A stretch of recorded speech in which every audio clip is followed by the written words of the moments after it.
кімде кім бұл намаздарға немқұрайды қараса,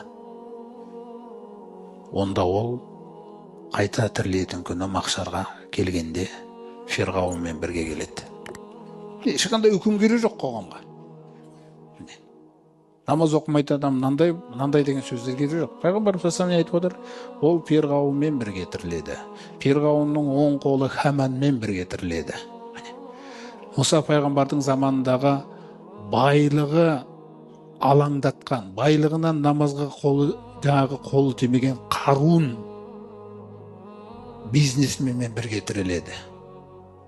Сондай-ақ пайғамбарымыздың заманында сәжде жасауға бүкіл салмағынан сәжде жасауға ерініп жердегі топырақты алып маңдайына бейтіп тигізген Умай ибн Холаф осы төртеуімен бірге тіреледі дейді. Яғни бірге жиналады деген нәрсені айтып отыр.